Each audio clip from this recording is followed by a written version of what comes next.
నిలిచెను, బాధలలో నెమ్మది నిలిచెను. కృపాశక్తి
బ్రతికేస్తానయ్యా.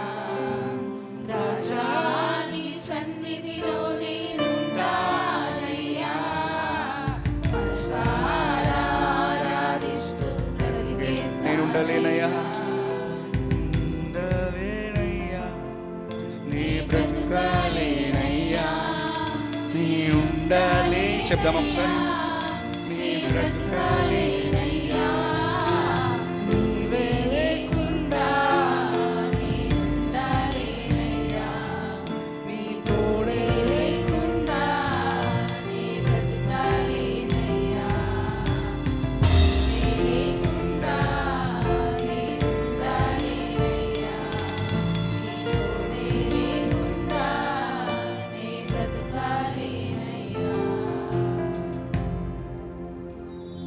వర్షిప్ కోసం మనల్ని మనం సిద్ధపరచుకుందాం. తండ్రి, నీకు వందనాలు, నీకు స్తోత్రాలు. నేను ఆరాధిస్తూ ఉండగా నాలో ప్రతి విషయాన్ని నీకు అర్పిస్తూ ఉన్నాం. నాలో ఉన్న ప్రతి విషయాన్ని ప్రభువా, నాకు చేసిన మేలులకై నీకు వందనాలు చెప్తూ ఉన్నాం. నేను వెళ్తున్న స్థితిని బట్టి నీకు వందనాలు చెప్తూ ఉన్నాం. నన్ను నడిపించగల దేవుడవు. You are the one who leads me, oh Lord. నన్ను నడిపించు తండ్రి. నీ హృదయ భారమంతా యెహోవా మీద మోపుడు. ఆయన నీ గురించి శ్రద్ధ వహించే దేవుడు అని వింటున్నాం. ఈరోజు ఈ ఆరాధనలో మన భారాన్ని అంతా మోపుదాం. మనం వెళ్తున్న ప్రతి సమస్యను దేవుడి దగ్గర అర్పణ చేద్దాం. నేనేమి చేయలేనయా ఈ స్థితిలో, నువ్వు సమస్తము చేయగలవు. నేనేమీ చేయలేనయా, నాకు నీ శక్తి కావాలి, నాకు నీ బలం కావాలి అని అడుగుదాం. మరణాన్ని గెలిచిన దేవా, నిన్నే ఆరాధించేదనయ్యా. జీవనాధిపతి, జీవనాధిపతి, నిన్నే ఆరాధించేద. రెండు చేతులెత్తి మరణాన్ని గెలిచిన దేవా, మరణాన్ని గెలిచిన దేవా, నిన్నే ఆరాధించేదనయ్యా.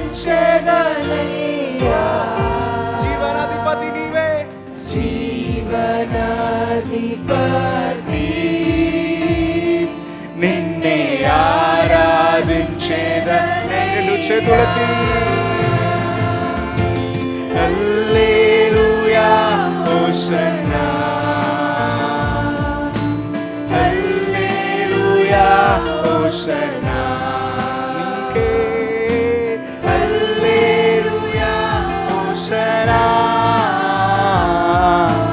హల్లెలూయా హోసన్నా రెండు చేతులెత్తి హల్లెలూయా హల్లెలూయా హోసన్నా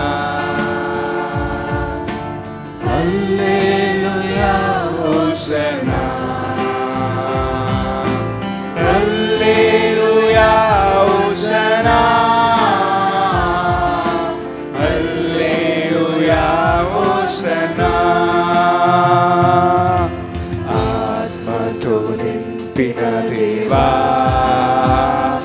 నిన్నే ఆరాధించేదనై అభిషేకనాథుడా అభిషేకనాథుడా నిన్నే ఆరాధించేదనయ్యా ఆత్మతో నింపిన దేవా ఆత్మతో నింపిన దేవా నిన్నే ఆరాధించేదనయ్యా అభిషేకనాథుడా అభిషేకనాథుడా నిన్నే ఆరాధించేదనై రెండు చేతులెత్తి హల్లెలూయా హోసన్నా హల్లెలూయా హోసన్నా హల్లెలూయా హోసన్నా హల్లెలూయా హోసన్నా హల్లెలూయా హోసన్నా హల్లెలూయా హోసన్నా హల్లెలూయా హోసన్నా హల్లెలూయా హోసన్నా పరిశుద్ధమైన దేవా నిన్నే ఆరాధించేదనై సింహాసనాసీనుడా సింహాసనాసీనుడా నిన్నే ఆరాధించేదనై పరిశుద్ధమైన దేవా పరిశుద్ధమైన దేవా నిన్నే ఆరాధించేదనయ్యా సింహాసనాసీనుడా సింహాసనాసీనుడా నిన్నే ఆరాధించేదనై రెండు చేతులెత్తి హల్లెలూయా హోసన్నా హల్లెలూయా హోసన్నా హల్లెలూయా హోసన్నా హల్లెలూయా హోసన్నా హల్లెలూయా హోసన్నా నీవే హల్లెలూయా హోసన్నా హల్లెలూయా హోసన్నా హల్లెలూయా హోసన్నా రెండు చేతులెత్తి ఓ హల్లెలూయా హోసన్నా నీవే హల్లెలూయా హోసన్నా మహోన్నతుడా హల్లెలూయా హోసన్నా హల్లెలూయా హోసన్నా నీవేను తీరుగా నీ సన్నిధిలో మోకరించి నీ మార్గములో సాగేదా నిరసించక సాగేదా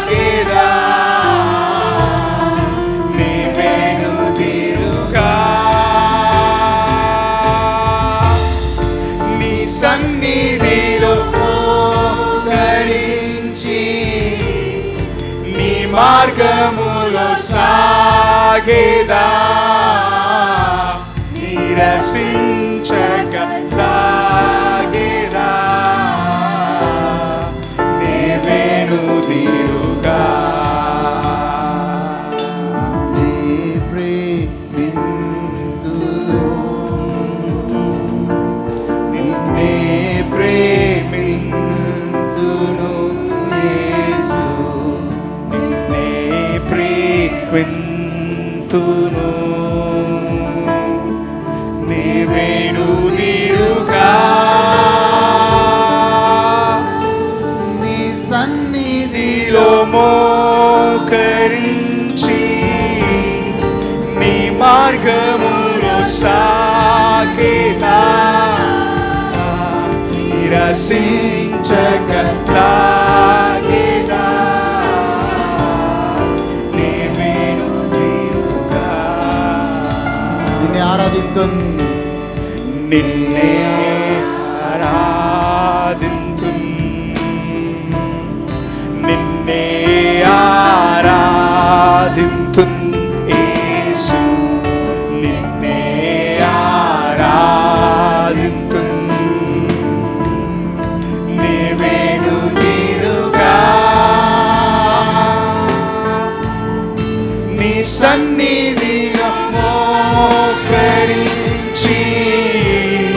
నీ మార్గములో సాగేదా నిరసించక సాగేదా నీ వెనుదిరుగా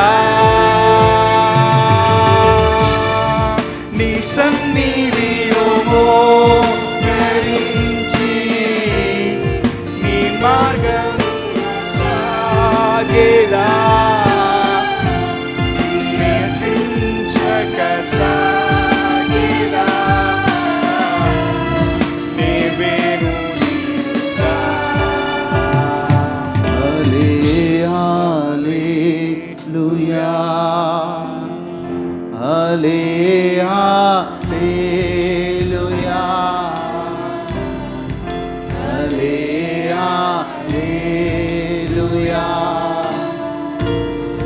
హల్లెలూయా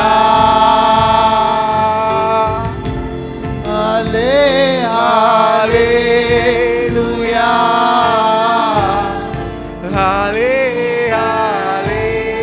హల్లెలూయా హల్లెలూయా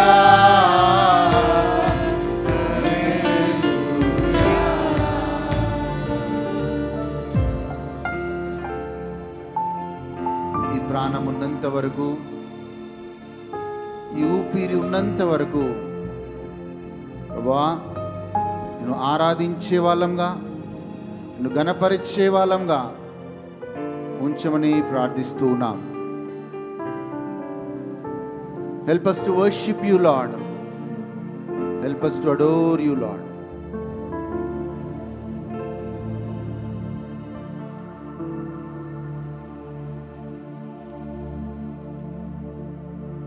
యేసు నామములో అడుగుచున్నాము తండ్రి, దయచేసి కూర్చోండి.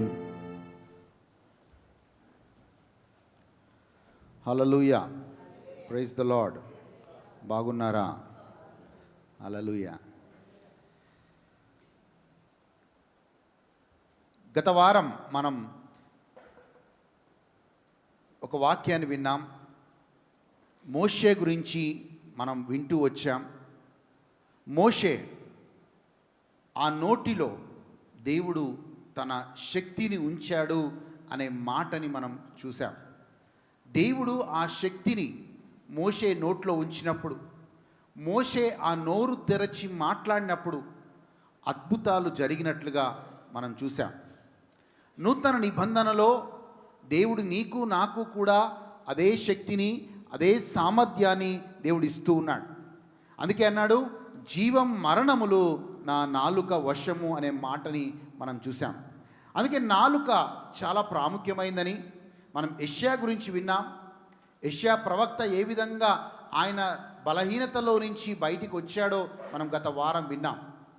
అంతేకాకుండా ఒక సామాన్య వ్యక్తి అయిన యెహోషువ ఆయన నోరు తెరచి పలికినప్పుడు సూర్య చంద్రులు ఆగిపోవునుగాక అని పలికినప్పుడు ఎలా దేవుడు ఆయన మాటని రూఢిపరిచాడో మనం గత వారం మనం విన్నాం.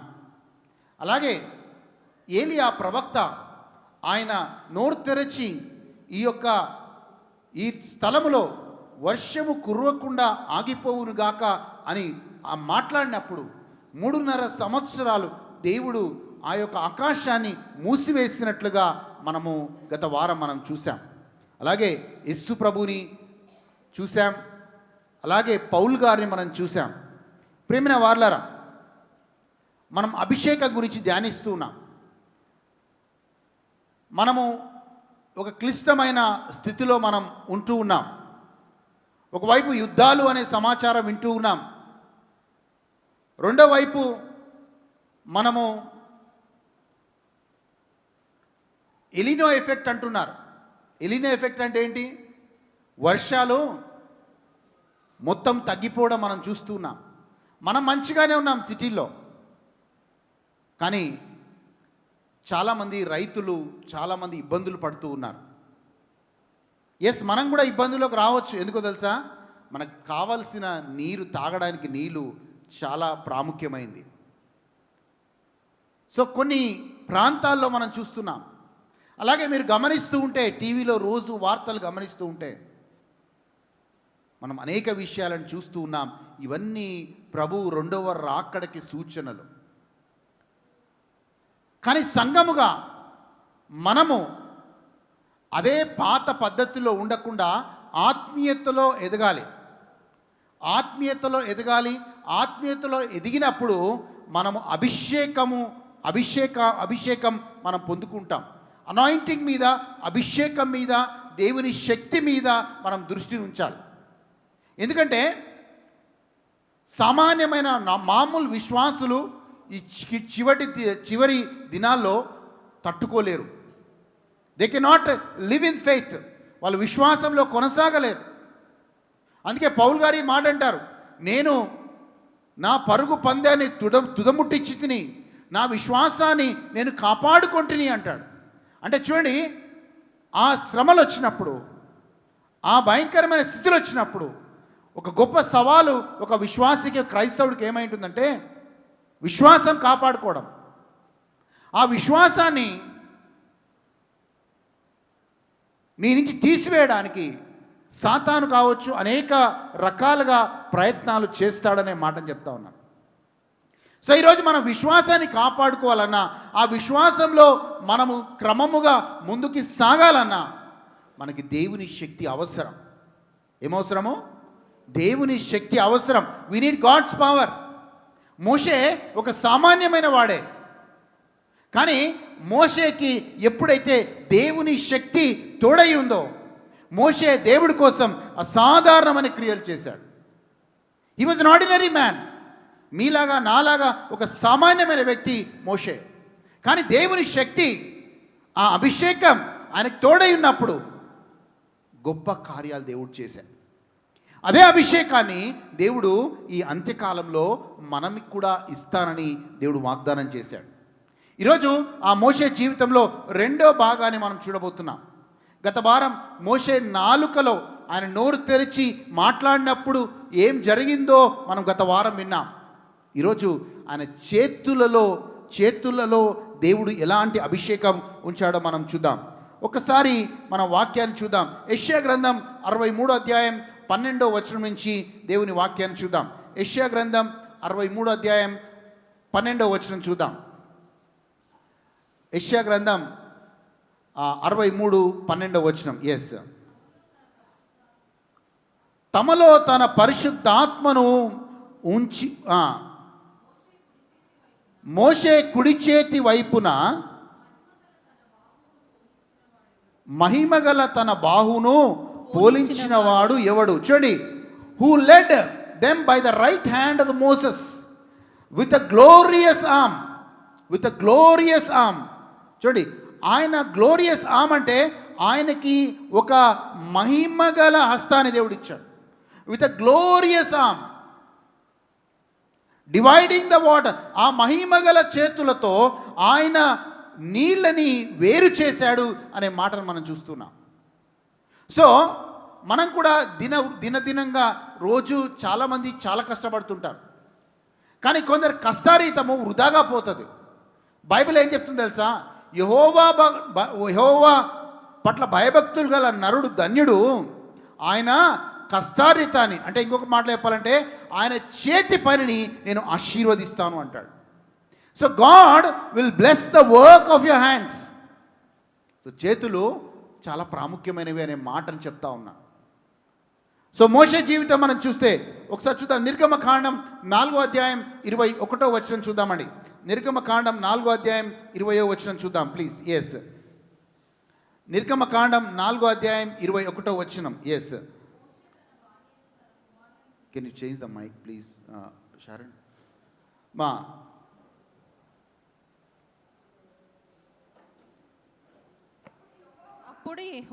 అప్పుడు యెహోవా మోషేతో ఇట్లా నేను నీవు ఐగుప్తునందు తిరిగి చేరిన తర్వాత చేయుటకు నేను నీకిచ్చిన మహత్కార్యములన్నీ ఫరో ఎదుట చేయవలెను సుమి. అయితే నేను అతని హృదయమును కఠినపరిచెదను. ఆ వచనమే చూద్దాం, 21వ వచనం. అది చాలా ప్రాముఖ్యంగా ఏమంటది? చేయుటకు నేను నీకు ఇచ్చిన మహత్కార్యమును అలన్నీ ఫరో ఎదుట చేయవలనని నేను అది ఇంగ్లీష్లో చక్కగా ఉంటుంది. Which I have put in your hand, నేను నీ చేతిలో ఉంచిన ఆ గొప్ప శక్తి సామర్థ్యం వల్ల నువ్వు ఫరో ముందు అన్ని రకాల అద్భుతాలు చేయగలుగుతావని దేవుడు చెప్తున్నాడు. సో ఈ చేతులని దేవుడు దీవించేవాడిగా ఉంటాడు, ఈ చేతులని అభిషేకించేవాడిగా దేవుడు ఉంటాడు అనే మాటను చెప్తా ఉన్నాను. One this hands are not blessed. ఒకవేళ ఈ చేతులు అభిషేకించబడపోతే, ఈ చేతులు మన చేతి పని మనం ఏం చేసినా, కూర్చోండి, కొందరికి అనుభవం ఉండొచ్చు. ఏం అనుభవం తెలుసా? నేనేం చేసినా నేను వైఫల్యాన్ని చూస్తున్నాను, నేనేం చేసినా నేను అది మంచి చేయాలని చూస్తున్నాను, కానీ తిరుగునే నాకు ఏమంటారు, వ్యతిరేకంగానే వస్తుంది. దేవుడు మోషేకి తన చేతులకి సామర్థ్యాన్ని ఇచ్చినట్లుగా మనము చూస్తూ ఉన్నాం. దాని తర్వాత ఒక మాటని ఒక మాటని చూస్తూ ఉన్నాం. కీర్తనకి వెళ్దాం. కీర్తన 18:34 వచనం చూద్దాం. Psalm 18:34. కీర్తన 18:34 వచనాలు చూద్దామండి. నా చేతులకు యుద్ధము చేయ నేర్పువాడవు, నా చేతులకు యుద్ధము చేయు నేర్పువాడవు ఆయనే. నా బాహువులు ఇత్తడి విల్లును ఎక్కుపెట్టును. చూడండి, he trains my hands for war. దేవుడు ఆ చేతులకి సామర్థ్యాన్ని ఇస్తాను అనే మాట చెప్తున్నాడు. ఈరోజు చాలాసార్లు మనం వైఫల్యం గుండా పోవచ్చు. Whatever we are doing with this hands, maybe we are not able to see the grace of God. దేవుని ఆశీర్వాదాన్ని మనం చూడలేకపోవచ్చు, కానీ దేవుడు నీ చేతులకి సామర్థ్యం ఇచ్చే వాడిగా ఉంటాడు అనే మాటని జ్ఞాపకం చేస్తున్నాడు. He trains your hands. Yes, కీర్తన 144 మొదటి వచనాన్ని చూద్దాం. కీర్తన 144 మొదటి వచనాన్ని చూద్దాం ప్లీజ్. ఎస్, నాకు ఆశ్రయ దుర్గమగు యెహోవా సన్నుతించబడును గాక. ఆయన నా చేతులకు యుద్ధమును నా వేళ్లకు పోరాటమును నేర్పువాడై ఉన్నాడు. సో నీ చేతులకి ఆయన యుద్ధము నేర్పువాడై ఉన్నాడు. ఇది దావీదు ఆయన అనుభవంలో చెప్తున్నాడు. He trains my hands to win the war.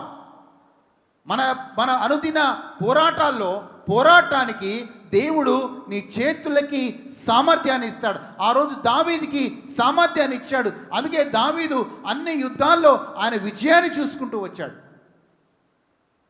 అందుకే దావీదు అంటాడు, హీ ట్రైన్స్ మై హ్యాండ్స్. నా యొక్క చేతులని ఆయన యుద్ధము చేయడానికి ఆయన నన్ను ఏమంటాడు, ఆయన నా చేతులు యుద్ధము చేయడానికి నా వేళ్లకు పోరాటము నేర్పువాడై ఉన్నాడు. హల్లెలూయా. నువ్వు వాయిద్యాలు వాయించవచ్చు, ఈ చేతులతో అనేక పనులు మనం చేస్తాం. కొన్ని మంచి పనులు చేస్తాం, కొన్ని చెడు పనులు మనం చేస్తాం. కానీ మోషే సాధారణమైన మోషేకి దేవుడు ఈ చేతులకి సామర్థ్యంను ఇచ్చాడు అనే మాటని జ్ఞాపకం చేస్తున్నాడు. ఒక మాటను చూద్దాం, నిర్గమకాండానికి వెళ్దాం. నిర్గమకాండం 4వ అధ్యాయం 4వ వచనాన్ని చూద్దాం. నిర్గమకాండం, ఎక్సరస్ చాప్టర్ 4:4. నిర్గమకాండం 4వ అధ్యాయం 4వ వచనాన్ని చూద్దాం. అప్పుడు యెహోవా నీ చేయి చాపి దాని తోక పట్టుకొనుమనగా అతడు తన చెయ్యి చాపి దాని పట్టుకొనగానే అది అతని చేతిలో కర్ర ఆయను.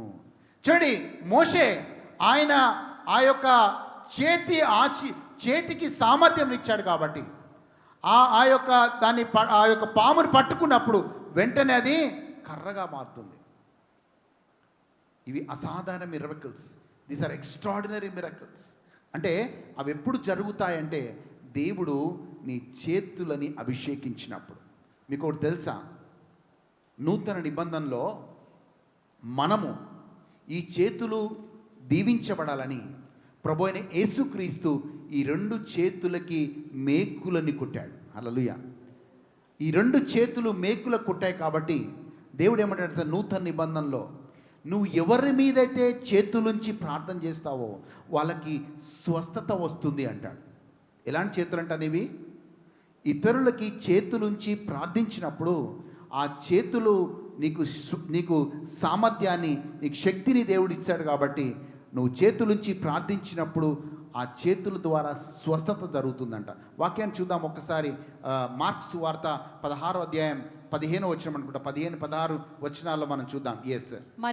మరియు మీరు సర్వలోకమునకు వెళ్ళి సర్వ సృష్టికి సువార్తను ప్రకటించుడి. 16వ వచనం, నమ్మి బాప్తిస్మం పొందినవాడు రక్షింపబడును, నమ్మని వానికి శిక్ష విధించబడును. నమ్మిన వాని వలన ఈ సూచక క్రియలు కనబడును. ఏమనగా నా నామమున దయ్యములను వెళ్ళగొట్టుదురు, క్రొత్త భాషలు మాట్లాడుదురు, పాములను ఎత్తి పట్టుకొందురు, మరణకరమైనదేది త్రాగినను అది వారికి హాని చేయదు, రోగుల మీద చేతులుంచినప్పుడు చేసుకున్న మాటని మీరు రోగుల మీద చేతులుంచినప్పుడు వారు స్వస్థత నొందుదురు. When you lay hands on the sick, they shall recover. నువ్వు అనుకోవచ్చు, ప్రభువా నేను పెద్ద గొప్పవాడిని కాదు, నేను ఒక మామూలు వ్యక్తినే. కానీ నీ చేతులు అభిషేకించబడ్డప్పుడు, నీ చేతులని దేవుడు అభిషేకించినప్పుడు, నీ చేతులకి దేవుడు శక్తినిచ్చినప్పుడు, నువ్వు చేతులుంచి ప్రార్థించినప్పుడు ప్రజలకి స్వస్థత వస్తుంది అనే మాట చెప్తూ ఉన్నాను. God gives you power, God gives you strength, God gives you anointing to heal the people. ప్రియమైన వారారా, అలాంటి చేతులతో మనం ఎలాంటి పనులు చేస్తున్నామో కూడా మనం ఒక్కసారి ఆలోచించుకోవాలి. ఈ చేతుల్లోనికి దేవుడు మోషేకి ఇంకా కొన్ని వచనాలు నేను వాక్యంలో చూపిస్తాను. గత వారం మనం నాలుక గురించి విన్నాం, నోరు గురించి మనం విన్నాం. ఈ వారం మనం చేతులకి సామర్థ్యాన్ని దేవుడిస్తాడు, అభిషేకిస్తాడు అనే మాటని మనం ధ్యానిస్తున్నాం. ఇదే మోషే అమాలేకీయులతో యుద్ధము జరుగుతున్నప్పుడు ఆయన చేతులెత్తి ప్రార్థించిన టైం అంతా కూడా ఆ అమాలేకీయులు ఓడిపోతూ వచ్చారు. ఎప్పుడైతే ఆ మోషే ఆ చేతులని దించుతూ వచ్చాడో వాళ్ళు ఇజ్రాయెల్ ప్రజలు ఓడిపోతూ వచ్చారు. ఈరోజు నువ్వు చేతులెత్తి ప్రార్థిస్తే నీ కుటుంబంలో నువ్వు విజయాన్ని చూస్తావు. When you lift up your hands and pray, then you will see victories in your life and in your family. ఈరోజు ప్రార్థన చేయటం అరుదు, చాలా తక్కువ అయిపోయిందండి. So DGM is very strict. ఇప్పటి నుంచి we will encourage only people who are committed to prayer. ఎందుకంటే ప్రార్థన లేకపోతే మీరు సస్టైన్ కాలేరు. మీకు ఒప్పుకున్నా ఒప్పుకోకపోయినా, మీరు నమ్మినా నమ్మకపోయినా, మీకు నచ్చినా నచ్చకపోయినా, మా ప్రయాస మిమ్మల్ని ప్రార్థనలో బలపరచడానికి మాత్రమే ఉంటుంది అనే మాటని నేను చెప్తున్నా. If you are not committed to prayer, committed to ministry కాదు, if you are not committed to prayer, ప్రార్థనకి కమిట్మెంట్ లేకపోతే మీరు సస్టైన్ కాలేరు. వాక్యాన్ని చూద్దాం. ఎక్సడస్ నిర్గమకాండం 17వ అధ్యాయం 11 నుంచి 13 వచనాలు చూద్దాం. అక్కడ మోషేకి ఎలా దేవుడు అద్భుత కార్యము చేస్తున్నాడో చూద్దాం. మోషే తన చెయ్యి పైకెత్తినప్పుడు ఇశ్రాయేలీలు గెలిచిరి. మోషే తన చెయ్యిని దింపినప్పుడు అమాలేకీయులు గెలిచిరి. మోషే చేతులు బరువెక్కగా వారు ఒక రాయి తీసుకొని వచ్చి అతడు దాని మీద కూర్చుండుటకై దాని వేసిరి.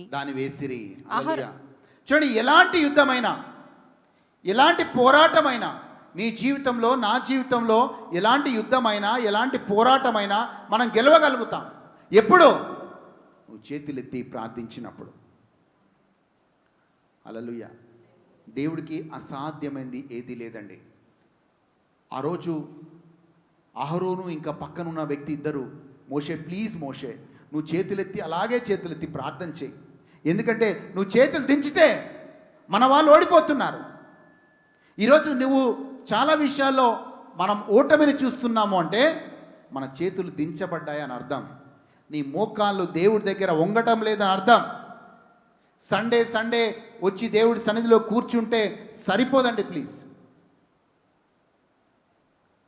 You want to see victory, నువ్వు విజయాలు చూడాలా, నీ జీవితంలో అద్భుతాలు చూడాలా, చేతులెత్తి ప్రార్థన చేయడం నేర్చుకోండి. హల్లెలూయా, హల్లెలూయా, హల్లెలూయా. నీ శత్రువుల మీద నువ్వు విజయాన్ని సాధిస్తావు. You will win over enemies. నీ శత్రువుల మీద నువ్వు విజయాన్ని చూడాలంటే, అంధకార శక్తుల నుంచి నువ్వు తప్పించుకోవాలి అంటే, ఎస్, నువ్వు చేతులెత్తి ప్రార్థించడం నువ్వు నేర్చుకోవాలి. మోషే ఎందుకు? అహరోను చేయొచ్చు కదా, అహరోను కూడా చేయొచ్చు కదా, అహరోను కూడా యాజకుడే, అహరోను కూడా చేతులెత్తి ప్రార్థించవచ్చు కదా. దేవుడు మోషేకే సామర్థ్యం ఇచ్చాడు. ప్రార్థించే వాళ్ళకి మాత్రమే దేవుడు ఆ సామర్థ్యాన్ని ఇస్తాడని చెప్తున్నా. చాలా బిజీ లైఫ్లో మనం ఉంటూ ఉన్నాం. ఆ బిజీ లైఫ్లో ప్రార్థనకి సమయం లేదు. And when you are not committed to prayer, ప్రార్థనకి కమిటెడ్ లేకపోతే you cannot sustain in faith. ప్రార్థనలో సస్టైన్ కాలేరండి. విశ్వాస జీవితంలో సస్టైన్ కాలేరు. వస్తాము, వెళ్ళిపోతాము, కానీ నామమాత్రపు క్రైస్తవులుగానే ఉంటాం. ఒక సునామీ వచ్చినప్పుడు, ఒక చిన్న సమస్య వచ్చినప్పుడు మనం అలా కొట్టుకొని పోతాం. హల్లెలూయా, హల్లెలూయా. ఇంకొక వాక్యాన్ని మనం చూద్దాం. మనము నిర్గమకాండం 14వ అధ్యాయం 16వ వచనాన్ని బైబిల్లో నుంచి చూద్దాం. నిర్గమకాండం 14వ అధ్యాయం 16వ వచనాన్ని చూద్దాం. నీవు నీ కర్రను ఎత్తి ఆ సముద్రము వైపు నీ చెయ్యి చాపి దాని పాయలుగా చేయుము. అప్పుడు ఇశ్రాయేలీయులు సముద్రము మధ్యను ఆరిన నేల మీదను నడిచిపోదురు. నీ ముందు ఎర్ర సముద్రం కనబడుతుందా? నీ వెనకాల శత్రువులు ఉన్నారా? ఎటు వెళ్ళలేని స్థితిలో నువ్వు ఉన్నావా? ఏమీ అర్థం కాని స్థితిలో మనం ఉన్నామా? అలాంటి స్థితిలో ఉంటే దేవుడు చెప్పే మాట, ఎస్, నీ చేతులు అభిషేకించబడ్డప్పుడు ఆ ఎర్ర సముద్రాన్ని చీల్చి పొడి నేల మీద సునాయాసంగా ఇజ్రాయెల్ ప్రజలు నడిపించినట్లుగా నిన్ను కూడా ఆ చేతులు ఎత్తినప్పుడు సునాయాసంగా నిన్ను కూడా మంచి మార్గంలో, మేలైన మార్గంలో దేవుడు నడిపించేవాడిగా ఉంటాడు. హల్లెలూయా, హల్లెలూయా, హల్లెలూయా. చాలాసార్లు మనం అనుకుంటాం, టీవీలో చూస్తాం, దేవుడు వీళ్ళని బాగా వాడుకుంటున్నాడు, దేవుడు వాళ్ళని బాగా వాడుకుంటున్నాడు. మనమేమో మన ఎక్స్పీరియన్స్, నేను 30 సంవత్సరాల క్రైస్తవుణ్ణి, 40 సంవత్సరాల క్రైస్తవుణ్ణి, నాకు బైబిల్లో తెలియని వచనమే లేదు అని అనుకుంటాం. మరి ఎందుకు కార్యాలు జరగటం లేదు? ఎందుకు మన జీవితంలో దేవుడు పని చేయటం లేదు? దేవుడు పక్షపాతియా? కాదు. మన కమిట్మెంట్ లేదు. దేవుడు అంటే కమిట్మెంట్ లేదు, ప్రార్థన అంటే కమిట్మెంట్ లేదు. కనుక మనకి మన జీవితంలో ఏమీ జరగడం లేదు. హల్లెలూయా, హల్లెలూయా. When you pray God moves. నువ్వు ప్రార్థన చేస్తే దేవుడు ఆయన ముందుకి కదులుతాడనే మాటను చెప్తున్నాను. నీ కమిట్మెంట్ లేకపోతే, ప్రార్థనలో కమిట్మెంట్ లేకపోతే, బైబిల్ చదవడంలో కమిట్మెంట్ లేకపోతే మనం ఎలా ఉన్నామో అలాగే ఉంటాం. ఎలా ఉన్నామో అలాగే వస్తూ ఉంటాం, పోతూ ఉంటాం. కానీ ఆత్మీయంగా దేవుడికి దగ్గర కాము. ఒక చిన్న సమస్య వస్తుంది, ఒక చిన్న ప్రాబ్లం వస్తుంది, అప్పుడు దేవుడికి దూరం అయిపోతాం. ప్రియమైన వారలారా, పౌలు మామూలు వ్యక్తే. పౌలు చాలా మామూలు వ్యక్తే. కానీ అదే పౌలు కంట దేవుడు ఏం చేశాడు? తన చేతులకి సామర్థ్యాన్ని ఇచ్చాడు, తన చేతులకి అభిషేకాన్ని ఇచ్చాడు. అపోస్తుల కార్యాలు చూద్దాం.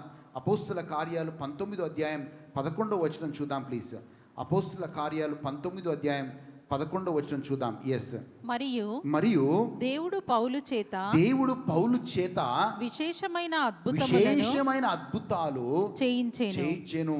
అతని శరీరమునకు తగిలిన లేదు అదే వచనమమ్మ. ఎస్, వర్స్ 11 చూడండి. Now God worked unusual miracles by the hands of Paul అని ఇంగ్లీష్లో ఉంది, చక్కగా మీ స్క్రీన్ నుంచి చూడొచ్చు. God worked unusual miracles by the hands of Paul. పౌలు ఎవరు? పౌలు ఒక అన్యుడు. మీరైనా పుట్టినప్పటి నుంచి క్రైస్తవులు, కానీ పౌలు అన్యుడు కాదు, కానీ ఒక యూదుడుగా ఉండి, ఎస్, యూదులు కూడా అన్యులతోనే సమానం, ఎందుకంటే యేసు ప్రభువుని అంగీకరించారు కాబట్టి. ఆయన ఒక యూదుడుగా ఉండి దేవునికి వ్యతిరేకంగా ఆయన పనిచేస్తూ దేవుడిని తెలుసుకొని ఆయన సౌలు పౌలుగా మారి ఈరోజు ఏ స్థాయికి ఆయన ఆత్మీయంగా ఎదిగాడు అంటే ఆయన చేతికి దేవుడు అద్భుతమైన శక్తిని దేవుడిచ్చాడు. ఆమేన్. అక్కడే వచనం మనం ఇంకో పాట చూస్తున్నాము. 19వ అధ్యాయం 6వ వచనంలో అదే పౌలు వేరే వాళ్ళ మీద చేతులుంచి ప్రార్థన చేసినప్పుడు ఆ ఎఫెసు సంఘంలో వాళ్ళందరూ కూడా శక్తిని పొందుకున్నారు, వాళ్ళు పరిశుద్ధాత్మని పొందుకున్నారు. అమ్మ చదవండి 19వ అధ్యాయం 6వ వచనం. తరువాత పౌలు వారి మీద చేతులుంచగా పరిశుద్ధాత్మ వారి మీదికి చూడండి, ఆయన చేతులుంచి ప్రార్థిస్తున్నాడు, ఆ వారి మీదికి పరిశుద్ధాత్మ దేవుడు దిగి వచ్చినట్లుగా మనం చూస్తున్నాం. అప్పుడు వారు భాషలతో మాట్లాడుచు ప్రవచించుటకును మొదలుపెట్టిరి. కొంతమందికి ఇదే చర్చ్లో చాలామందికి క్లియర్ అండర్స్టాండింగ్ లేదు భాషావరం అంటే. అండ్ భాషావరము చాలా ప్రాముఖ్యమైనదని చెప్తున్నాను నేను. భాషావరము పరిశుద్ధాత్మ దేవుని యొక్క వరం అది. అండ్ భాషావరము లేకపోతే, భాషావరం పొందుకునేంత వరకు మనము దేవుడి దగ్గర పోరాడాలి. ఎవరికైనా భాషావరం లేదు, నాకు గిఫ్ట్ ఆఫ్ టంగ్స్ లేదు, లేకపోతే నా టంగ్స్ ఇంప్రూవ్ కావాలంటే మీ అందరికీ మంచి అవకాశం ఏంటో తెలుసా? ప్రతి Saturday we are praying from 6 to 7. నేను చెప్తున్నాను మళ్ళీ, ప్రార్థనలో కమిట్మెంట్ ఉన్న వాళ్ళే వస్తున్నారు. ఆమేన్. ఇప్పుడు సుమారు 10 మంది వస్తున్నారా? 8 to 9 మెంబర్స్ ప్రతి Saturday we are praying for Sunday. మనం బిజీగా ఉన్నాం, మనందరం బిజీగా ఉన్నాం, చాలామంది రాలేం. ప్రతిదానికి బిజీ అనే మాట వాడతారు, కానీ మేము వీఆర్ ప్రేయింగ్ ఇన్ టంగ్స్. ఎక్కువగా ఆ సమయంలో భాషావరం మాట్లాడతాం. ఎవరికైతే భాషావరం లేదో ఆ టైంలో దేవుడు ఖచ్చితంగా లేని వారికి భాషావరాన్ని ఇస్తాడు, గుర్తుపెట్టుకోండి. భాషావరం ఎందుకు బ్రదర్ నాకు అని అంటారు. ఎందుకు? 1 కొరింథీయులు 14వ అధ్యాయం 2వ వచనం చూద్దాం. 1 కొరింథీయులు 14వ అధ్యాయం 2వ వచనం చూద్దాం. ఎందుకనగా భాషతో మాట్లాడువాడు మనుషులతో కాదు దేవునితో మాట్లాడును. ఇప్పుడు చెప్పండి, ఎంతమంది దేవుడితో మాట్లాడాలని ఆశ కలిగి ఉన్నారు? భాషతో మాట్లాడువాడు మనుషులతో కాదు దేవునితో మాట్లాడతాడు అనే మాట. సో నేనేమంటానంటే, కొందరికి మామూలుగా మనం ప్రార్థన చేసే వాళ్ళు చాలామంది ఉంటారు, కానీ భాషావరం కలిగి ఉన్న వాళ్ళు దేవుడితో మాట్లాడతారు అనే మాట మనకు రాయబడింది. ఎస్ అమ్మ, నా 2 కొరింథీయులు అదే 4వ వచనం చూద్దాం. 14 అధ్యాయం 4వ భాషతో మాట్లాడువాడు భాషతో మాట్లాడువాడు తనకే క్షేమాభివృద్ధి కలుగజేసుకొనును గాని కానీ ప్రవచించువాడు సంఘమునకు క్షేమాభివృద్ధి కలుగజేయును. చూడండి, ఆ మాట ఏంటి అంటే భాషతో మాట్లాడువాడు తన క్షేమాభివృద్ధి కలగజేసు. అంటే అన్ని వరాలు, పరిశుద్ధాత్మ వరాల్లో 9 వరాలు ఉన్నాయి. ఆ 9 వరాల్లో 8 వరాలు దేవుడు వేరే వాళ్ళకు పరిచయ, కొంచెం స్వస్థ వరం, లేకపోతే విశ్వాస వరం, ఇవన్నీ వేరే వాళ్ళకి దేవుడు పరిచర్యలో చేయడానికి వాడుకుంటాడు. కానీ భాషా వరాన్ని ఒక వ్యక్తి ఆత్మీయ ఎదుగుదల కోసం దేవుడు ఇస్తాడు. ఎవరి కోసం ఇస్తాడు? నీ ఆత్మీయ ఎదుగుదల కోసము నీకు భాషా వరం ఇస్తాడు. ఇంగ్లీష్లో చక్కగా ఉంటుంది, one who speaks in tongues edifies himself. తనను తాను బలపరుచుకుంటాడు, తన ఆత్మీయ జీవితాన్ని బలపరుచుకుంటాడు అనే మాట రాయబడుతుంది. ఈరోజు చాలామంది భాష్యవరం అంటే ఆశ కలిగి ఉండాలి. ఫస్ట్ 3 స్టెప్స్ చెప్తాను. భాష్యవరం కావాలంటే, ప్రభువా నాకు భాష్యవరం కావాలని ఫస్ట్ ప్రార్థన చేయాలి. 2, you should thirst for that gift. నాకు భాష్యవరం కావాలని దాహంతో ఉండాలి, వీలైతే ఉపవాసంతో ఉండాలి. దాని తర్వాత దేవుడి దగ్గర వెయిట్ చేస్తే నీకు భాష్యవరాన్ని ఇస్తాడు. మీరు కొంతమంది అనొచ్చు, బ్రదర్ వాళ్ళు ఎవరో మాట్లాడారు భాష్యవరంలో, మాకు అర్థం కావట్లేదు అని అంటారు. ఎస్, అర్థం కాని అవసరం లేదు. భాష్యవరం బైబిల్ ఏం చెప్తుందో చూద్దాం. 14వ అధ్యాయం ఎస్, అదే 14వ అధ్యాయం చూద్దాం. 14వ అధ్యాయం 14వ వచనం చూద్దాం ప్లీజ్. 14వ అధ్యాయం 14వ వచనం. ఎస్, నేను భాషతో ప్రార్థన చేసిన ఎడల నా ఆత్మ ప్రార్థన చేయును గాని. ఎవరు ప్రార్థన చేస్తారంట? నా ఆత్మ ప్రార్థన చేయును కానీ నా మనస్సు ఫలవంతముగా ఉండదు. అంటే నేను షందల కలబల అని మాట్లాడుతున్నాను, కానీ చాలా మందికి అర్థం కాదు. ఒక మాటలో చెప్పాలంటే నేను మాట్లాడే భాషావరం నాకే అర్థం కాదు. హల్లెలూయా. If I pray in tongue my spirit prays but my understanding is unfruitful. నాకు అర్థం కాదు, కానీ మై స్పిరిట్ ప్రేస్, నాలో ఉన్న ఆత్మ దేవుడు ఆయన ఏమంటారు, ప్రార్థిస్తాడు నాతో. ఈ ప్రేస్ ఇన్ ద స్పిరిట్. ఎంతమంది ఆత్మలో ప్రార్థన చేయాలన్నారు? ఎంతమంది ఆత్మలో ప్రార్థన చేయాలని ఆశ కలిగి ఉన్నారు? If you want to pray in the spirit, ఆత్మలో ప్రార్థన చేయాలి అని అనేక మార్లు మీరు లేఖనాలు ఒక 2-3 వచనాలు చూపిస్తాను. అనేక మార్లు పౌలు ఏమంటాడు తెలుసా? మీరు ఆత్మలో ప్రార్థించుడి, ప్రే ఇన్ స్పిరిట్, ఆత్మలో ప్రార్థించుడి అంటాడు. మరి ఆత్మలో ప్రార్థించడం అంటే భాష్యవరంతో ప్రార్థన చేయడం అని అర్థం. కొన్నిసార్లు మనకు అర్థం కాదు, కానీ భాష్యవరంలో మాట్లాడినప్పుడు ఎవరితో మాట్లాడుతున్నామంట? భాషలలో మాట్లాడువాడు మనుషులతో కాదు, దేవునితో మాట్లాడతాడు. It's a hot line. హల్లెలూయా. యూదా పత్రికనేనా? నేను మొన్న ఒక రోజు చూశాను, అది నాకు దొరుకుతుంది. లేకపోతే ఎఫెసీయులు 6:18 చూద్దాం ప్లీజ్. ఎఫెసీయులు 6:14 చూద్దాం ప్లీజ్. ఏలయనగా మీ నడుమునకు సత్యమను దట్టి కట్టుకొని నీతి అను మైమరువు తొడుకొని పాదములకు సమాధాన సువార్త వలనైన సిద్ధ మనస్సును జోడు తొడుగుకొని నిలువబడుడి. ఇవన్నీయుగాక విశ్వాసమును డాలు పట్టుకొని 6:18 ఆత్మ వలన ప్రతి సమయమందును ప్రతి విధమైన ప్రార్థనను విజ్ఞాపనను చేయుచు ఆ విషయమై సమస్త పరిశుద్ధుల విషయమును పూర్ణమైన పట్టుదలతో విజ్ఞాపన చేయుచు.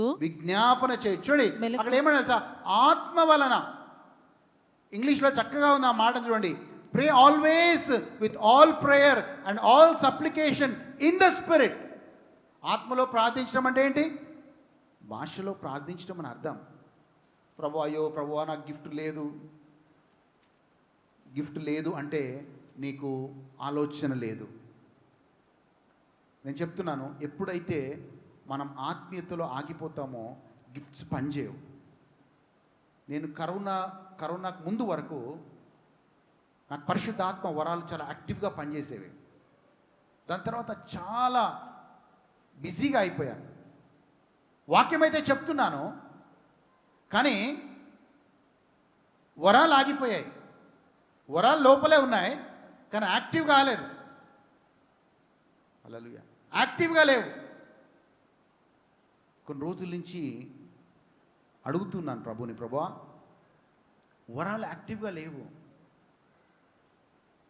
సో గత వారం, ఈ వారం అంతా కూడా నేను ఇంకొక దైవ సేవకుడు ఇద్దరం కలిసి ప్రార్థన చేశాను.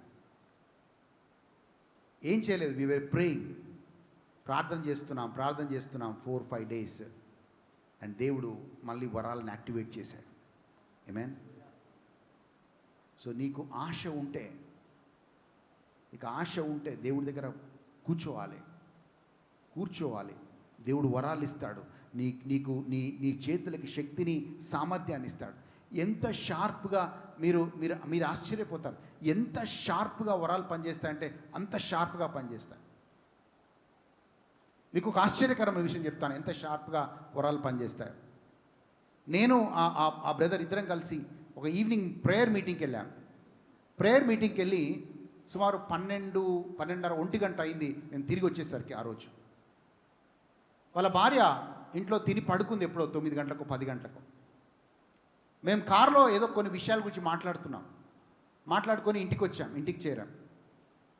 ఆమె వెళ్ళగానే డోర్ తీసింది, 1 గంటకి డోర్ తీసి మమ్మల్ని లోపలికి పిలిచిన తర్వాత ఆమె డోర్ తీయగానే ఈ మాట అడుగుతుంది, మీరు 12 గంటల టైంలో మీరు ఫలానా విషయాలు మాట్లాడుకుంటున్నారు కదా కారులో అని ఆమె మాతోని మాట్లాడుతుంది. మేము షాక్ అయ్యాం. అందరం 4 ఉన్నాం కారులో. ఆ 4 ఆమె చెప్పిన మాటను బట్టి షాక్ అయ్యాం. ఆమె మొత్తము మేము మాట్లాడుకుందంతా డ్రీమ్లో, కలలో మొత్తం చూస్తుంది. ఆ చూసిందంతా ఆమె చెప్తుంది. హల్లెలూయా. So God will reveal everything. నీ గిఫ్ట్స్ ఆపరేట్ అయితే, నీలో వరాలు పని చేస్తే దేవుడు అన్నీ చూపిస్తాడు అనే మాటని జ్ఞాపకం చేస్తున్నాను. నీ కళల్లో దేవుడు మాట్లాడతాడు, నీ దర్శనాల్లో దేవుడు మాట్లాడతాడు, నీ ఇన్స్పిరేషన్ వల్ల దేవుడు మాట్లాడతాడు, నీ తలంపుల ద్వారా దేవుడు మాట్లాడతాడు. చాలా అరుదుగానే దేవుడు ఆడిబుల్ వాయిస్తో మాట్లాడతాడు. గుర్తుపెట్టుకోండి, చాలా అరుదుగానే దేవుడు ఆడిబుల్ వాయిస్తో మాట్లాడతాడు. చాలా అరుదుగానే దేవుడు ప్రత్యక్షంగా, డేవిడ్ బ్రదర్ సాక్ష్యం చెప్తాడు, నేను జూన్ 8th రోజు నేను దేవుడి ముఖాముఖి కలిశాను అంటాడు. సో చాలా అరుదుగా చాలా కొంతమందికే దేవుడు ముఖాముఖిగా దర్శనమిస్తాడు. చాలా అరుదుగా పౌల్లాగా దేవుడు ఆడిబుల్ వాయిస్ని వినిపిస్తాడు. కానీ 4 రకాలుగా దేవుడు మాట్లాడతాడు. జ్ఞాపకం చేసుకోండి. ఆ 4 రకాలుగా ఏంటి అంటే, 1 దేవుడు కళల ద్వారా మాట్లాడతాడు, he speaks you in dreams. 2 దేవుడు దర్శనాల ద్వారా మాట్లాడతాడు. 3 దేవుడు ఇన్స్పిరేషన్, తెలుగులో ఏమంటాం ఇన్స్పిరేషన్ని, నిన్ను ప్రేరేపిస్తాడు. దేవుడు ప్రేరేపణ ద్వారా దేవుడు మాట్లాడతాడు. 3 తలంపుల ద్వారా దేవుడు మాట్లాడతాడు. కానీ అది దేవుని స్వరమా మనుషుల స్వరమా అని మనకి ఎలా తెలుస్తుందంటే, మన ప్రార్థనా జీవితం వల్లే తెలుస్తుంది. ఇవన్నీ ఎప్పుడు యాక్టివేట్ అవుతాయి? సింపుల్, ఒక మంచి ప్రేయర్ లైఫ్ ఉంటేనే, ఒక మంచి జీవితం ఉంటేనే. ప్రియమైన వాళ్ళారా, ఈ దినాలు పరిశుద్ధాత్మ వరాల కోసం కనిపెట్టే దినాలు. హల్లెలూయా. Pray in spirit always. మామూలుగా నోటి మాటలతో ప్రార్థన చేయొద్దని చెప్పట్లేదు నేను, కానీ ఆత్మలో ప్రార్థన చేయటం మనం అలవాటు చేసుకోవాలి. వి గో టు జూడ్, యూదా గ్రంథానికి వెళ్దాం ప్లీజ్. యూదా గ్రంథం వర్స్ 20 చూద్దాం, 20వ వచనం. ప్రియులారా, మీరు విశ్వసించు అతి పరిశుద్ధమైన దాని మీద మిమ్మల్ని మీరు కట్టుకొనుచు పరిశుద్ధాత్మతో ప్రార్థన చేయుచు నిత్య జీవార్థమైన. చాలమ్మా, ఏమంటున్నాడు? ఎప్పుడు? పరిశుద్ధాత్మలో మీరు ప్రార్థన చేయొచ్చు అన్నాడు. ప్రే ఆల్వేస్ ఇన్ ద స్పిరిట్ అని. ఇంకోటి చెప్తున్నాను, ఆశపడిన ప్రాణాన్ని దేవుడు తృప్తిపరుస్తాడు. నీకు ఆశ కలిగి ఉన్నావా? ప్రభువా నాకు అభిషేకం కావాలి, ప్రభువా నాకు వరాలు కావాలి, ప్రభువా నీతో కమ్యూనికేషన్ కావాలి. క్రైస్తవులు చాలా మంచివాళ్ళండి. ఎలా నమ్ముతారు తెలుసా? నువ్వు మాట్లాడే దేవుడవు. హల్లెలూయా. అవునా? పాటలు కూడా పాడతారు, మాట్లాడే దేవుడవు నీవు. హల్లెలూయా. మాట్లాడని రాయివి మట్టివి నీవు కాదు, మాట్లాడే దేవుడవు నీవు. హల్లెలూయా. ఇన్ని సంవత్సరాలుగా వింటూ ఉన్నారు, కానీ నేను అడుగుతున్నాను, మీరు దేవుడి మాటల్ని వినడానికి మీరు మిమ్మల్ని సిద్ధపరచుకుంటున్నారా? చాలాసార్లు ఎందుకు తప్పట అడిగేస్తామంటే we don't train our selves to listen to the voice of God. హల్లెలూయా. యేసుప్రభు ఏమన్నా చెప్పండి, నా గొర్రెలు నా స్వరాన్ని వింటాయి. హల్లెలూయా. మరి ఎన్నిసార్లు విన్నారు? ఎన్నిసార్లు వింటున్నారా? చాలా గర్వంగా చెప్పుకుంటాడు, మా దేవుడు సజీవుడండి, మా దేవుడు మాట్లాడే దేవుడండి. ఎస్, మన దేవుడు మాట్లాడే దేవుడే, కానీ వినగలిగే చెవులు మీకున్నాయా అని అడుగుతున్నాను. వింటూనే ఉన్నారు అని వాక్యాన్ని వింటూనే ఉన్నారు. వాక్యం గురించి జ్ఞానం సంపాదించారు, కానీ ఆ రిలేషన్షిప్ని ఎస్టాబ్లిష్ చేసుకోలేదు దేవుడితో. హల్లెలూయా. దేవుడితో ఆ సహవాసం, ఆ సంబంధం కలిగి ఉంటేనే దేవుడు నీతో మాట్లాడతాడనే మాటని చెప్తా ఉన్నాను. నువ్వు బిజీ లైఫ్లో ఉండి నువ్వు అలా తిరుగుతూ ఉంటే అలాగే ఉంటావు, కానీ దేవుని స్వరాన్ని వినవు. ప్రతిదానికి బైబిల్లో 3 సార్లు దావీదు గురించి రాయబడింది. ఎప్పుడైతే దావీదు సమస్యలో ఉన్నాడో, David enquired of the lord. దావీదు దేవుడి దగ్గర విచారణ చేశాడు, అండ్ దేవుడు మాట్లాడాడు దావీదుతో. దావీదు ఒకానొకసారి దావీదు అడిగినప్పుడు, ప్రభువా ఈ సమస్యకి ఎందుకు వచ్చింది ఈ సమస్య? ఒకసారి కరువు వస్తుంది దేశంలో. ఆ కరువు వచ్చినప్పుడు దావీదు అడుగుతున్నాడు, అయ్యా ఈ కరువు ఎందుకయ్యా వచ్చింది అని దావీదు విచారణ చేసినప్పుడు దేవుడు దావీదు చెప్తున్నాడు, అయ్యా మీ పూర్వీకులు ఇలా చేశారు, అందుకే నీకు నీ దేశంలో ఇప్పుడు కరువు వచ్చింది అని దేవుడు చెప్తూ ఉన్నాడు. సో ప్రతి సమస్యకి మనం దేవుడి దగ్గర విచారణ చేయొచ్చు. We can inquire of the Lord, then God will tell why it's a problem. ఎందుకు ఆ సమస్య? హల్లెలూయా. మరి విచారణ చేసే సమయము ఉందా అని అడుగుతున్నాను. హల్లెలూయా. These are not the ordinary days to just to listen and go. లేదండి, అలాంటి క్రైస్తవత్వాన్ని అస్సలు ఎంకరేజ్ చేయాలి. మనం దేవుడి దగ్గర కూర్చోగలగాలి, పోరాడగలగాలి, విచారణ చేయగలగాలి, జవాబును పొందుకోగలగాలి. హల్లెలూయా. లేకపోతే నామమాత్రపు క్రైస్తవులు, 4 రకాల ప్రజలు విడవబడతారు. గుర్తుపెట్టుకోండి, రేపు ప్రభు రాకడ వచ్చినప్పుడు 4 రకాల ప్రజలు విడవబడతారు. మొట్టమొదటిగా యూదులు, యేసు ప్రభువుని ఎరుగని యూదులు విడవబడతారు. 2 అన్యులు విడవబడతారు. 3 విగ్రహారాధికులు విడవబడతారు. 4 నామమాత్రపు క్రైస్తవులు విడవబడతారు. ఈ 4 రకాల ప్రజలు విడవబడతారు అనే మాటను చెప్తా ఉన్నాను. సో దాంట్లో నామమాత్రపు క్రైస్తవులు కూడా విడవబడతారు. So we should rise above namesake క్రిస్టియన్స్గా, నామమాత్రపు క్రైస్తవులుగా మనం ఉంటే మనం ఆ స్థాయి నుంచి పైకి లేవాలి అనే మాటని జ్ఞాపకం చేస్తున్నాను. We should rise above that level. ఆత్మీయతలో నువ్వు బలపడాలి, ఆత్మీయతలో నువ్వు రైజ్ కావాలి. ఎలా ఉన్నావో అలాగే ఉంటే అది క్రైస్తవత్వం కాదు. దేవుడితో కమ్యూనికేషన్ లేకపోతే, దేవుడు చెప్పే మాటని మనం వినకపోతే మనం ఎప్పుడు తప్పటడుగు వేసే ఛాన్స్ ఉంటుంది. హల్లెలూయా, హల్లెలూయా, హల్లెలూయా. రెండవదిగా మనము ఒక చిన్న మాటని చెప్పి ముగిస్తాను. దాని తర్వాత మోషేకి దేవుడు ఒక కర్రకి అధికారం ఇచ్చాడు. చూడండి, వాక్యాన్ని చూద్దాం.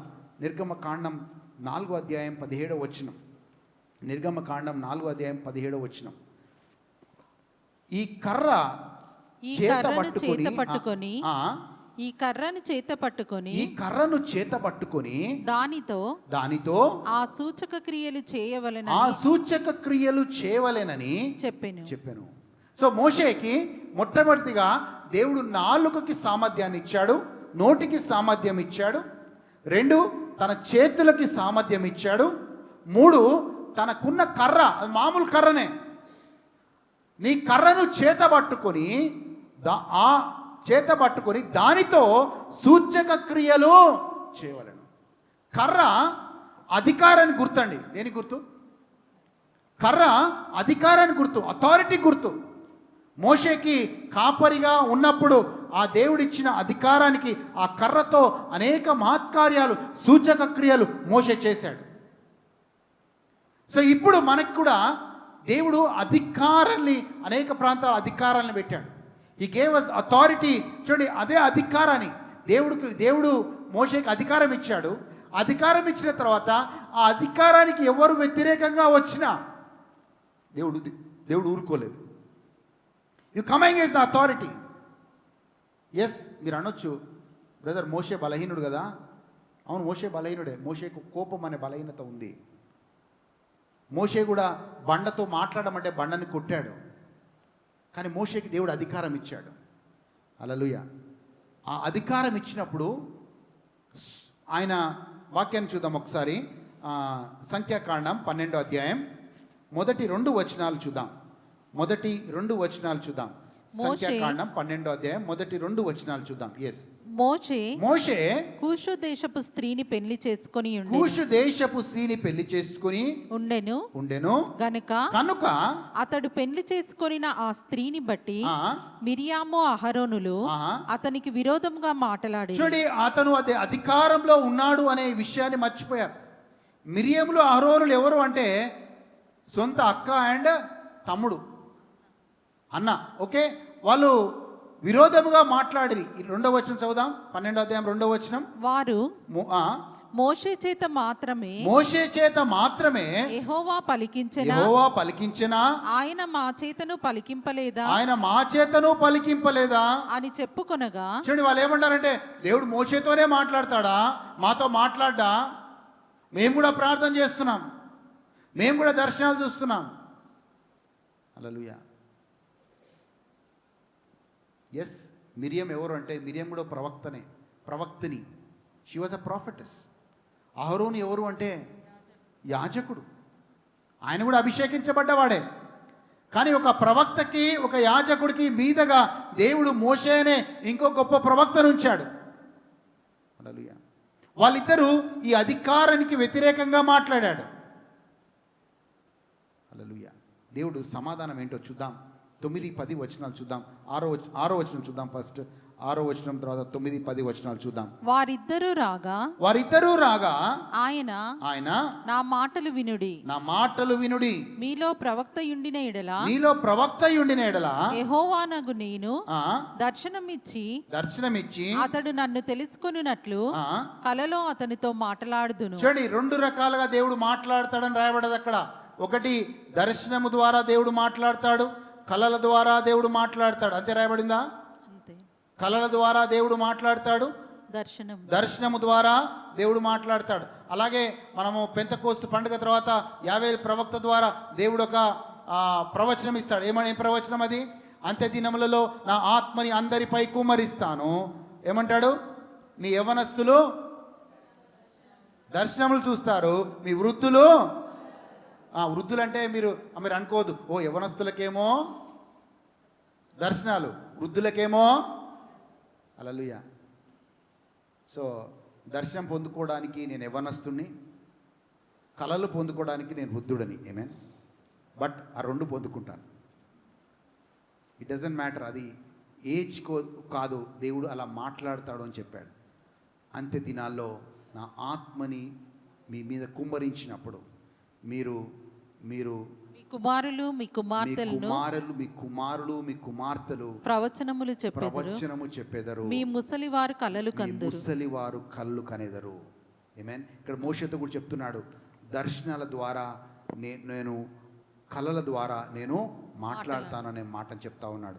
ఎస్, మనం చూద్దాం 9-10 వచనాలు చూద్దాం. అక్కడే సంఖ్యాకాండం 12వ అధ్యాయం 9-10 వచనాలు చూద్దాం. యెహోవా కోపము వారి మీద రగులుకొనగా. ఎందుకు కోపం రగులుకోవాలి? యెహోవాది వదిలేయచ్చు కదా. యెహోవా ఎవరు? వాళ్ళు ఈ పక్క ప్రవక్తని, ఆ పక్క యాజకుడు, వదిలేయచ్చు కదా. మళ్ళీ ఇంకో పక్క ప్రవక్తని వదిలిపెట్టండి. వీళ్ళిద్దరెవరు? రక్త సంబంధికులు. హల్లెలూయా. కానీ దేవుడు ఏం చేశాడో చూద్దాం. ఎస్, యెహోవా కోపము వారి మీద రగులుకొనగా యెహోవా కోపము వారి మీద రగులు కొనగా ఆయన వెళ్ళిపోయెను. ఆయన వెళ్ళిపోయెను. మేఘమును ఆ ప్రత్యక్షపు గుడారము మీద నుండి ఆ, ఎత్తబడెను. అప్పుడు మిరియాము హిమము వంటి తెల్లని కుష్టుగలదాయెను. కుష్టుగలదాయను. సో జడ్జిమెంట్ ఆఫ్ గాడ్, పాత నిబంధనకి కొత్త నిబంధనకి తేడా ఏంటంటే, పాత నిబంధనలో దేవుడు వెంటనే తీర్పునిచ్చేవాడు. ఇక్కడ మిరియం తప్పు చేసింది, ఆరోన్ తప్పు చేశాడు, వెంటనే దేవుని తీర్పు వచ్చేది. మనం అదే సంఖ్యాకాండం 15వ అధ్యాయంలో చూస్తున్నాం. ఒక వ్యక్తి సాబాత్ దినం రోజు కట్లేరుకుంటున్నాడు. మోషే వెళ్ళి దేవుని అడుగుతున్నాడు, అయ్యా సాబాత్ దినం రోజు కట్లేరుకున్నాడు, ఈయన ఏం చేయాలని అడిగినప్పుడు వెంటనే ఆయనకు సమాధానం వస్తుంది, ఆయన రాళ్లతో కొట్టి చంపండి అని. అంటే దేవుని తీర్పు, God judgement was immediately coming. నూతన నిబంధనలో దేవుడు వెయిట్ చేస్తాడు. హల్లెలూయా.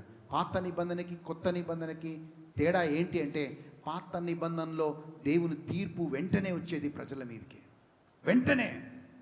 ఇక్కడ వాళ్ళు మాట్లాడిన వెంటనే తీర్పు వచ్చింది. అది కళ్ళతో మోషే చూశాడు, అక్కడ ఉన్న వాళ్ళందరూ చూశారు. ఇంకో దగ్గర మనం చూస్తాం సంఖ్యాకాండం 16వ అధ్యాయం 15వ అధ్యాయంలో సాబాత్ దినం రోజు కట్లేరుకునేవాడు రాళ్లతో కొడి చంపమని తీర్పు ఇచ్చాడు దేవుడు. ఆ తీర్పు ప్రకారంగా రాళ్లతో కొట్టి ఆయన చంపేశారు. 16వ అధ్యాయంలో వీళ్ళు మోషేకి వ్యతిరేకంగా, కోరాహు, దాతాను వీళ్ళందరూ కూడా వ్యతిరేకంగా వాళ్ళు తిరుగుతూ ఉన్నారు. వాళ్ళ మీద కూడా దేవుడు తీర్పును తీసుకొస్తున్నాడు. 16వ అధ్యాయం చూద్దాం. సంఖ్యాకాండం 16వ అధ్యాయం 4-5 వచనాలు చూద్దాం. మోషే ఆ మాట విని సాగిలపడెను.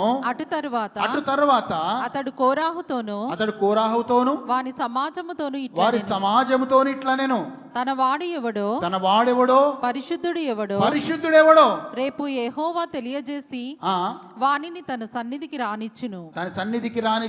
ఆయన తాను ఏర్పరచుకున్న వాణ్ణి తన యొద్దకు చేర్చుకొనును. చూడండి,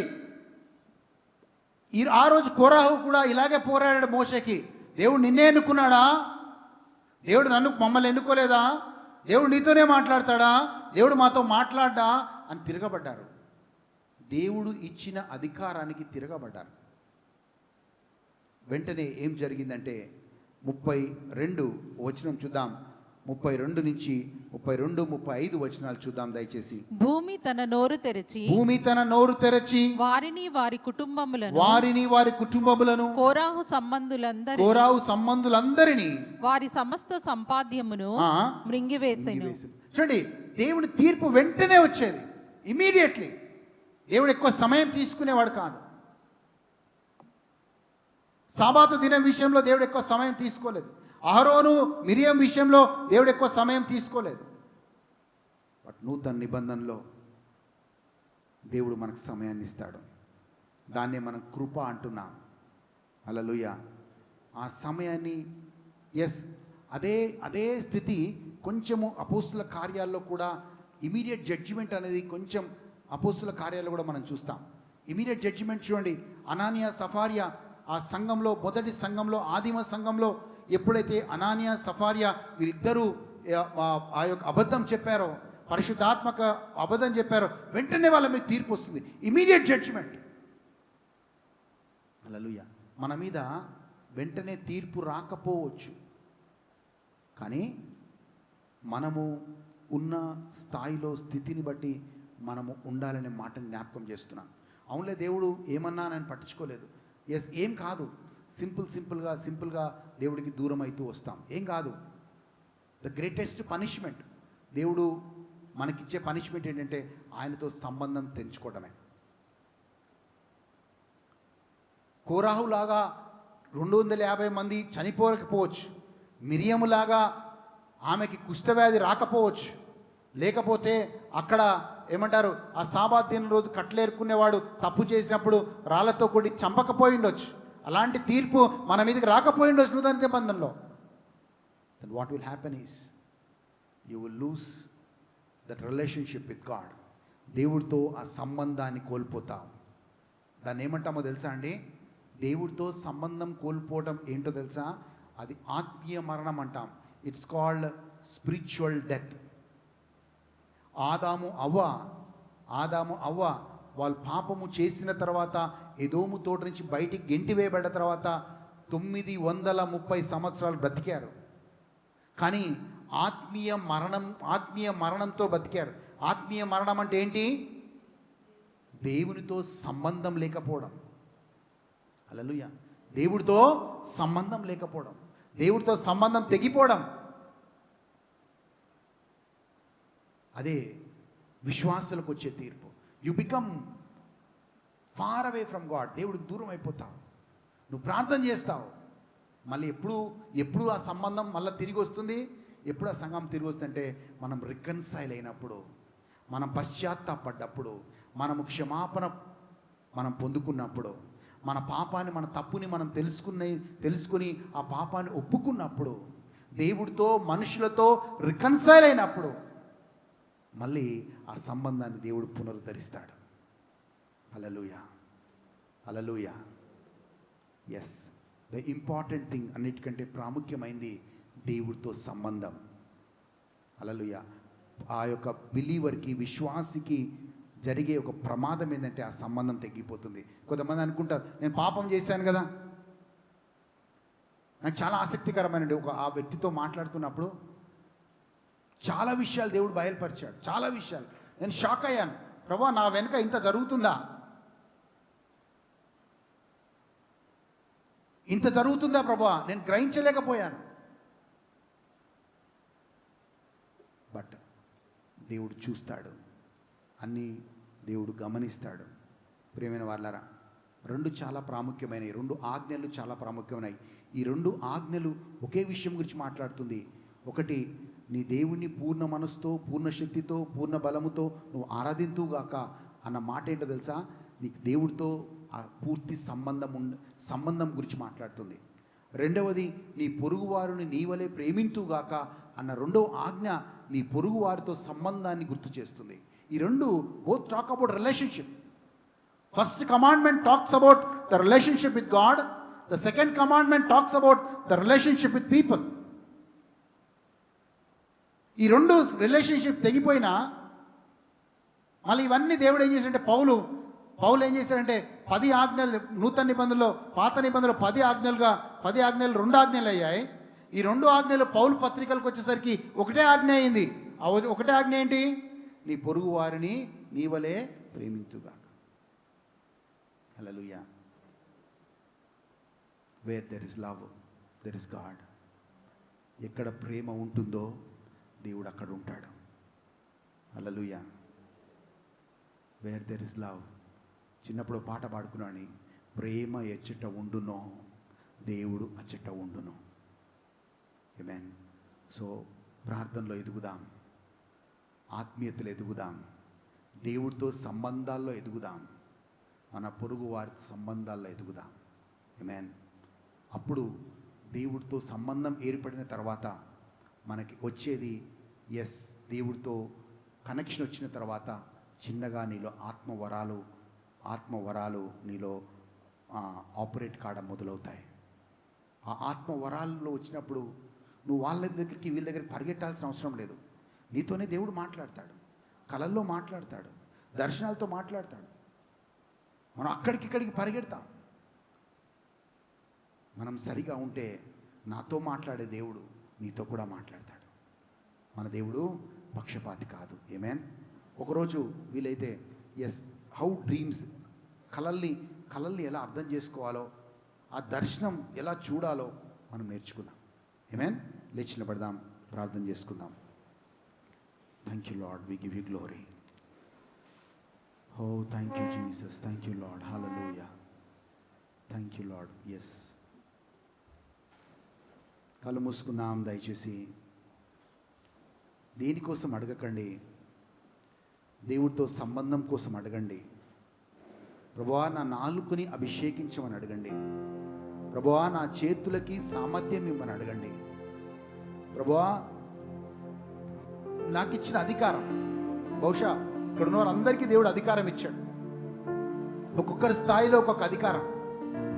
భర్తగా నీకు అధికారం ఇచ్చిండొచ్చు, ఒక ఆఫీస్లో ఒక అధికారిగా నీకు అధికారం దేవుడు ఇచ్చిండొచ్చు. నీకు ఇచ్చిన పనే నీకు అధికారం. ఆ అధికారంలో మనం అధికారం లోబడుతూ మనకిచ్చిన అధికారాన్ని సరిగా వాడుకుంటున్నామా? దేవుడిని నమ్మి ఆ స్థితిని ఇచ్చాడు, దేవుడిని నమ్మి ఆ అధికారం ఇచ్చాడు, దేవుడిని నమ్మి ఆ స్థాయిని ఆ స్థితిని ఇచ్చాడు. ఆ అధికారాన్ని సరిగా వాడుకుంటున్నావా? కొన్నిసార్లు మనం తిరగబడతాం, మిరియం అహరోన్ల వలె తిరగబడతాం, కోరాహు దాతాను వలె తిరగబడతాం, అనానియా సఫారియా వల్ల లాగా తిరగబడతాం. కానీ దానికి తీర్పు అంటే ఒకటి వస్తుంది అనే మాట జ్ఞాపకం చేస్తున్నాను. ఈరోజు ఆ రెబెలియన్ స్పిరిట్ని తీసేయమని అడుగుదాం దేవుణ్ణి. ఆ వ్యతిరేకించే ఆత్మ, ఆ రెబెలియన్ స్పిరిట్ ఈ నుంచి నా నుంచి వెళ్ళిపోవును కాక. మోషే బైబిల్లో ఒక మంచి సర్టిఫికెట్ దేవుడు మోషేకి ఇచ్చాడు. మోషే అంత సాత్వికుడు ఈ భూమి మీద లేడు అని. దేవుని అడుగుదాం, ప్రభువా నాకు నీ సాత్వికతని ఇవ్వు అని అడుగుదాం. Lord give me your humility, నీ సాత్వికతను నాకు ఇవ్వు ప్రభువా అని అడుగుదాం. Oh thank you Lord, give you glory. దయచేసి ప్రార్థన చేసుకోండి. ఈ సమయంలో నీ రిలేషన్షిప్ పోయిందా? నీ ఆత్మీయ జీవితం పోయిందా? ప్రార్థన మీద ఆసక్తి లేదా నీకు? బైబిల్ చదవడంలో ఆసక్తిని కోల్పోయావా? బిజీ అయిపోయావా లైఫ్లో? దేవుడి కంటే చాలా అనేక విషయాలు ప్రాముఖ్యమయ్యాయా నీకు? ప్రియమైన వాళ్ళారా, దేవుడితో సంబంధమే ప్రాముఖ్యమైంది.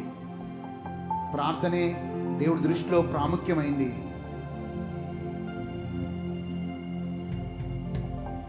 Oh thank you Lord, thank you Jesus.